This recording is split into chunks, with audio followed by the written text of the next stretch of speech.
Hey guys, and welcome back to the AC Milan Career Mode. This is the final episode of Season 4, and probably the final episode of the series. I said this in a previous episode as well. Some of you guys were kind of sad because you love this career mode, I understand. I've been doing it for 2-3 years now, and it definitely will be back for FIFA 17. This is the main career mode I'm going to do. But for this final month or a month and a half, maybe 2 months, I'm going to step away from it, do something else, and just, you know, do what I enjoy for these final 2 months, because it doesn't really matter too much. The interest in FIFA 16 is low, and I just need to do what I enjoy so I'm fresh and ready to go for FIFA 17. Unfortunately, that means this is the final episode of this series right now. We have won the league in the previous episode, and we are looking to win the cup final against Juve for the double, which is the perfect send-off for this career mode, because we have won Champions League, we have won the title and the cup before, but to end it in a good spirit, I want to win both trophies again. We failed in Europe this season, but you can't complain with a league title and a cup win. The game against Genoa I will sim though, because like I said, I just need the Carpi game to warm up before heading into the cup final. It doesn't really matter if we win this game or not, so I'm just going to skip straight away. And it's a 2-1 loss, of course. I received a message that Emmanuel Hamidou wants to leave the youth system. He wants to join the first team, and you may think this isn't really relevant anymore. We've only got 2 games to play, and he's not going to be good enough to play in either of those games. You're right, but we may do a future AC Milan Career Mode video in 2020 and 2025. I may do that, so it's going to be interesting to develop all those youth players in the upcoming years. And Rodao Cunha is another one who's going to get added to the first team. They're not the best players, but well, I don't care. Just sign them up. We'll see what happens in the future with them in 2025. This is the lineup for the game against Carpi. Now, once again, the Carpi game is irrelevant. Whatever we do, whatever result we get, it's just a warm-up for me to play before heading into the Juve game. I'm always rusty in the first game of this episode, and it's important to show you this lineup because this is the team I will be using, bar injuries, in the game against Juve in 2 weeks, so everyone will be fully fit and rested. I've picked Oliveira. He's going to be the main cam. Insigne and Bonaventura haven't quite made the cut. They're on the bench. Oliveira was just too good in the past 2 games to drop him. Verratti and Alan in CDM. It's a strong team all round. Daniel Lugano in goal. I have complete faith in him. Balotelli up front. This is not only the team for the Carpi game, this is the lineup for the game against Juve as well. Let's warm up properly and get a few goals under our belt. I mean, he's ugly as fuck even from behind, but he's a great footballer. Thanks for the info, EA. We all know he's a forward. Donati into Alan. No, it drops to El Shaarawy, who takes probably the worst touch in human history. Balotelli gets it. Balotelli flicks it up. Balotelli does a bicycle kick. I mean, it doesn't matter how we play. I'm just going to have some fun and get used to playing against the computer again before the cup final. But you know what? We can try and go for montage goals. Why not? El Shaarawy's going to try it now. El Shaarawy, decent. Verratti into Balotelli. Balotelli into Oliveira. Oliveira holding onto the ball, looking for Verratti again. Marco Verratti back into Alan. Alan going for Balotelli. Balotelli flicks it up, tries to head it, which was stupid. Marco Verratti blasts one, drops kindly back to us. Donati takes a good touch inside. Riccardo Donati still going. Riccardo Donati should have been 1-0. Complete and utter domination in the first half, and if I wasn't trying to score impossible, spectacular goals, we probably would have been 1, 2, maybe 3 goals up.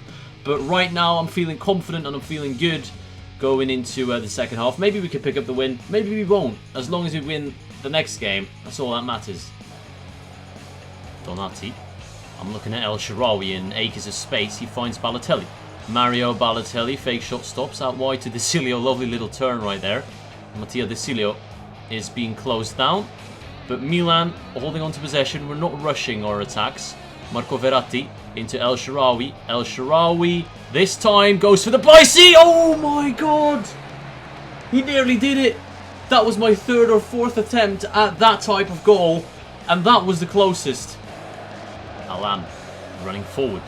We've got Balotelli in front of us. We're going to go back to Oliveira. Oliveira trying to run at them a little bit. Nicely done, evading the sliding challenge. Sergio Oliveira couldn't quite pull the trigger, and that's going to be the final whistle. The game ends 0-0, but we have played really well, I felt like, in this game, unless we score from this chance. Oliveira out wide, El Shaarawy. El Shaarawy back into Alan. Alan into Donati. Donati first time. Hit, not good enough. I need to improve on my finishing. we absolutely smashed them. Statistically speaking, they haven't had a shot. We had 7 shots, 5 on target, and they were from relatively close distance, all in and around the area, about 20-25 yards. So the fact that I haven't put my chances away is probably more down to me being stupid and trying some crazy stuff. I'm not going to do that against Juventus, but the form otherwise is looking good in the build-up and in the defending. I mean, we drew to Carpi. Juve lost to Hellas Verona 2-0, so they're not even playing too well either. You know what I find hilarious?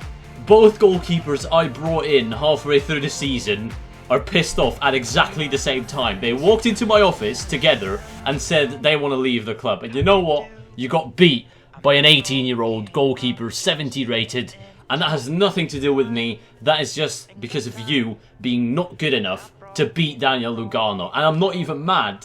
Get out of my club as soon as possible. It is time, the final competitive game of this season and of this series in general. Milan against Juventus for the cup final. Like in real life this season, both teams have battled it out for the cup. Hopefully this time it's going to end differently. That is the trophy we're fighting for. This is the way we got to the final. I'd say it's well deserved. We beat Inter along the way. We beat Fiorentina. They only really had 1 or maybe 2 tough teams to beat. I felt like we had a tougher bracket. We made it through. Juve, I'm coming for you. I know we can beat you. Let's take a look at both the lineups. AC Milan, like I said, rocking with the same lineup against Carpi. No Maximovic, Romagnoli and Okore get the nod again ahead of them. Oliveira again being picked over Insigne and Bonaventura. This is just the way it is. I felt like we played well. And if it needs to be done, you know, I can always bring them on in case things go wrong. The Juventus lineup, Joe Hart protecting the goal, Maurizio Isla, Emerick Laporte, Giorgio Chiellini, Alexandro, very, very strong back four. A well-balanced midfield. You've got strength, you've got pace, you've got skill, you've got everything in that midfield with Pogba and Marchisio. But this is the man that's going to dismantle them. And kickoff underway at the Stadio Olimpico, AC Milan against Juventus. A fantastic fixture to end the season. It could go both ways, to be honest. I don't really have a clear favourite, although I back myself to be able to beat these. Oh, what a turn by Paul Pogba. There is space for Hernandez. He made it through. Lugano forces a good save. El Shaarawy burn that pace. Sami Khedira does not have what it takes to catch up to you. What a ball! Alan! It's 1-0 AC Milan! El Shaarawy picks out the perfect pass. I'm going to be completely honest. I didn't mean to pass to Alan. I was looking at Oliveira dropping back.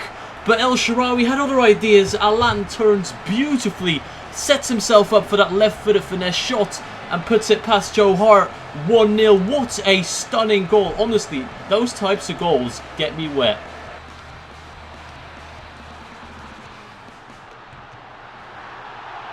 Wow, okay, that happened. Sami Khedira leveled it up, 1-1 straight away from kickoff. The computer decided we're going to score no matter what happens, no matter if he puts in a block or a tackle. This has to be leveled up. Maybe it's scripting, maybe it's not, I'll let you be the deciding factor. But Desilio had it, dropped it, Khedira instantly reacts. Without looking, slide shot past Lugano. It feels like scripting, because it's literally 1 minute after we scored. A half-time here at the Stadio Olimpico, still 1-1. It's a good first half, to be honest. There were a couple of chances for both sides. We took the lead with a fantastic goal. Juventus have had the better of the chances, apparently, and the possession. So in that respect, they deserve to be level. It's just a bit annoying how we gave up that goal. Ivan Rakitic coming on for Hernandez. They've got some power on the bench, but so do we. Great challenge by Alan, now through to Balotelli. Balotelli, can he get there? Yes, he can. Mario Balotelli turns. Oliveira, straight at Joe Hart. Why did they bring on Javi Martinez in right back? It doesn't make sense. Now Oliveira breaks through. We've got Balotelli in the middle. We've got Donati pulling back. Oliveira, good strength, but not a lot of options there. He's looking for the pass. It's a great ball. It's Desilio who makes it 2-1 to AC Milan. What a ball by Sergio Oliveira. Incredible work. He doesn't have a lot of stamina left, but he picks out the most beautiful pass. Desilio surprises Joe Hart. It wasn't a good finish, but he struck that so clean and straight away that the goalkeeper had no chance to react. Joe Hart beaten. AC Milan 2, Juventus 1. We've got 9 minutes to go. I'm making the subs. Insigne and Bonaventura coming on. Actually, Baselli can come on as well. A renewed midfield trio with their stamina and pace on the counter-attack. We could potentially kill the game off because Juve are going to go all-out attack now. Great work by all of you. Alan, you scored a fantastic goal. Oliveira, a great assist. And Verratti was just holding it down, controlling the midfield. Very happy with their performances. Hopefully at the end of the game, they can see us lift the trophy. And that's it, that's the final whistle. AC Milan win the cup this season after a thrilling game against Juventus. Honestly, it was a fantastic cup final. Juve were in it the entire time. I never counted them out. They put up one hell of a fight, but in the end, 2 fantastic goals, brilliant goals by AC Milan have set us apart and won us that cup. I mean, those 2 passes leading up to both goals were incredible. I don't know why it took me 4 seasons to nail the driven pass into the box, because now I feel like I could win every game with that technique. But anyways, the players are celebrating. We're going to lift that cup any second now. The captain on the occasion is Jores Okore, and honestly, he's been a phenomenal player, so I don't even mind. I think he is our captain from now on. He outplayed Maksimovic, took his spot, and is now ready to lift the cup in what has been a good season. Not a great season compared to our standards from the previous 3 seasons, but a good season nonetheless. And here we go, Jores Okore lifts the trophy, joy all around. AC Milan win the league and the cup and are once again established as the most dominant side in Italian football. 4 seasons in a row, we have been the absolute best. My work here is done. There are the endgame match facts. Juve didn't actually have a shot in that second half, so you could say we deserve to win that game. Technically, we have the Euros coming up, but I know most of you guys are not interested in that, so I'm not going to bother wasting my time with the Euros and Belgium. I just want to do one final squad report, as this season has come to an end, and we may do a 2025 squad report as well in another video if you guys want to see that. But we're going to talk in depth about all the players. Daniel Lugano was just outstanding. He basically bullied Rulli and Oblak out of this team in less than, what, 6 months. Incredible performances by him. Bruno Perez, since the first season, has been our #1 right back. He has been incredibly solid, no complaints whatsoever. His stats are still going up as well. That's probably because of training, to be fair. He's starting to decline in some of his mental stats, which isn't great, but all round still a fantastic player. Jores Okore was, again, an outstanding defender, and just a complete defender, really. He's got pace, strength, jumping, tackling. You know, he can play out from the back as well if needed, to be fair. He's just an all-round fantastic player, and I've enjoyed using him. We've got Romagnoli partnering with him. Now, the mistake I made with Romagnoli is I trained him up too soon in the career mode. I trained him in Season 1, which meant his physical stats did not grow one bit. You can see the difference in physical stats between Okore and Romagnoli. Okore shits all over Romagnoli's stats. But then again, in the mental stats, aggressions and interceptions, Romagnoli is probably the best defender in the world right now. His tackling is not too bad either. Mattia De Silio in left back. Again, just left back, right back, put him anywhere, he'll do a job. I don't really have complaints. He's the type of player in every career mode, every year for AC Milan, I keep, I never sell, because I like him. That's just what it is. Well-rounded as well, no complaints whatsoever. Marco Verratti played 37 games, got 4 goals, 5 assists, 6.5 average is not too bad. You know, you can't expect him to get 8 or 7 on average. Most people get around the 6 and the 6.5, so that's decent enough, I guess. Maybe not for the price tag we paid for him, but then again, he's still growing in stats. We could make profit on him if we wanted to. Marco Verratti, great player. Love to use him. Love to have used him for this final season. Alan. Now, when did this guy sign? In the 2nd season? God, he's awesome. He is genuinely one of the revelations for me on FIFA 16. I haven't used the CDM this brilliant. And why is he so good? Not because of his 94 stamina, which is amazing, don't get me wrong. He can go forward as well. Look at his ball control, dribbling, passing. He can do it all. He can bring up the ball from the back, move forward, take on people, tackle, defend. He can do anything. I feel like he's the cheaper equivalent of Paul Pogba in a way. He just doesn't have the skills and maybe not the long shots, but other than that, he's fantastic. Do I need to talk about Riccardo Donati? Do I really need to talk about him? 7.0 average rating, 16 goals, 3 assists in 39 games. May not be the most impressive stats, but he's been playing right mid, and that is not a position where you're used to getting goals. Talking about his stats. Interceptions, marking, slide tackling, stand tackling. The only things he can't do. And those are the only things that aren't even relevant. His passing could arguably a little bit better. I don't care that he doesn't have crossing. I'm not going to cross with Donati. Who crosses with Messi and Ronaldo? Why would you cross with Donati? Just cut in and try and score. So Donati, fantastic. El Shaarawy, unfortunately, won't be with us in the next AC Milan career mode. He's joined Roma, which is kind of sad. And the same will be for Balotelli as well. Bonaventura, fantastic player in real life and in this career mode as well. No complaints whatsoever. I look forward to seeing the upgraded Bonaventura in FIFA 17 and to play with him. Alex Carnino. Oh my god. I don't know what this guy is going to look like in 6 seasons' time, but I imagine he's going to be unbelievable. Already physically, he's one of the best strikers you're going to find out there. His agility is probably the only letdown, I think. He doesn't really turn quick enough, but strength and pace, I can't wait to see him grow. Nikola Maksimovic has been good. He's played a lot of games, but it's like rotating between an Okore. I never kind of figured out who I preferred out of the two. Since he's been with us since Season 1, I more shifted to Okore towards the end of the career mode, which is fair enough.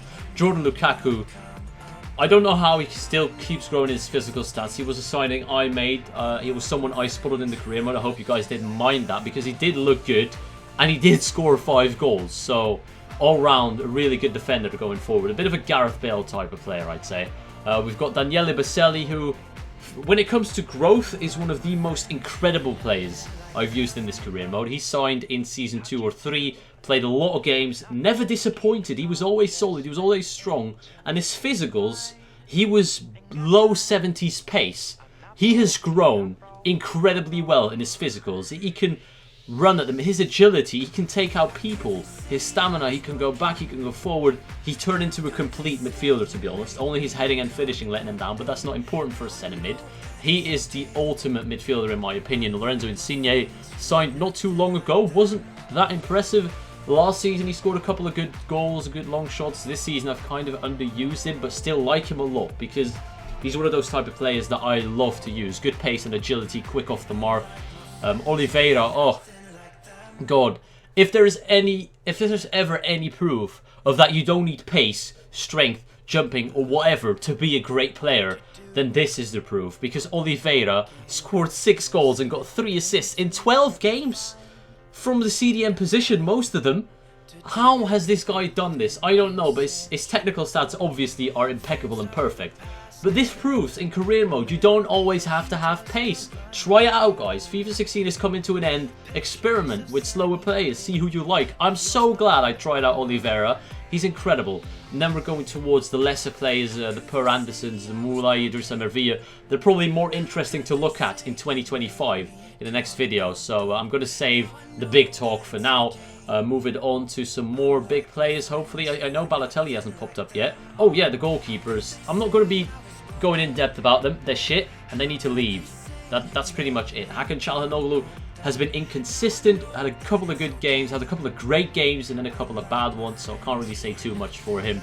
Simone Verdi, haven't really played him. Balotelli, like El Shaarawy, will be missed in FIFA 17. I wish he was still with us, because on FIFA he has been an incredible striker ever since I started using him. He's been complete. There is nothing this man cannot do. He's got pace, agility, strength. He can shoot from distance. He can finish in the area. He can dribble. He can take free kicks even. Penalties, probably the best penalty taker. He's got the skills and the weak foot. Yes, I know his work rates are a bit on the low side, but for a striker, I don't mind. He has been one of my favourite strikers to use this FIFA, and it's going to be sad to miss him. Maybe I should bring him back for FIFA 17. I don't know. But then a couple of players out on loan to Arsenal, Barcelona, Atletico Madrid, Napoli, so on and so forth. Again, these players will be interesting to look at in 2025 and not right now. Bai Niang. Glad to see he's growing in his physicals, but it's a little bit too late, mate. You're not going to be used. Hachim Mastor is just growing in his mentals. I don't think he's been usable. Hopefully that's going to get fixed for the next FIFA. But that's been it for the very, very long squad report. I always like to do the squad reports in depth towards the end of a series. So we talked about every player right there that was necessary. Now let's talk about me as a manager, because this is also interesting to look at. We've played 226 games in this career mode. We've won 155, drawn 36, lost 35. We scored nearly 400 goals. On average, I'd say this is about 1.9 goals per game. Let's round it off to 2 goals per game, which is really good. And we concede less than 1 goal per game. I think those are impressive stats. The record transfer fee is for Marco Verratti, 60 million euros. When it comes to this career mode, I haven't really made exceptional signings. I like to keep it somewhat realistic. I know it's not realistic, but I'm not signing Pogba, Royce, Hazard, Messi, Ronaldo, and I think that's why I enjoy this career mode. And let me know, guys, is this why you watch this career mode as well? Is this what makes it different from others? Is this what you enjoy about watching people play career mode? Them making realistic kind of signings, and that's what I've did throughout this career mode. I'm kind of proud of that, the success we got with building players from scratch who were unknown or just, you know, playing for mid-table sides, with the odd exception here and there. I'm kind of glad the way we built the team up. The biggest win, biggest defeat, not too important. Continental Cups won. That is the one Champions League we won. Only one, which is kind of disappointing. Domestic Cups 5, league titles 4. Have we actually won the league title every single time? Season 1, we won the title. Season 2, we won the title. Season 3, we won the title. And now we won the title as well. We've actually won the title in every season. If that isn't the sign of a dominant team, then I don't know what is. We have successfully rebuilt AC Milan in FIFA 16. And I'm looking forward to doing it again in FIFA 17 with different parameters. You know, maybe the new owners are going to change the budget, going to change the look of AC Milan. New players coming in, players leaving as well. It's going to be a massive difference compared to FIFA 16. So I'm already looking forward to when the next FIFA comes out and we can restart the AC Milan career mode. I hope you enjoyed, guys. I'm going to ask you for one final like target, 100 likes, standard. I know you can do it. I hope you enjoyed. I want to thank you all for watching, and I'll see you all either in the next series or in FIFA 17 or later.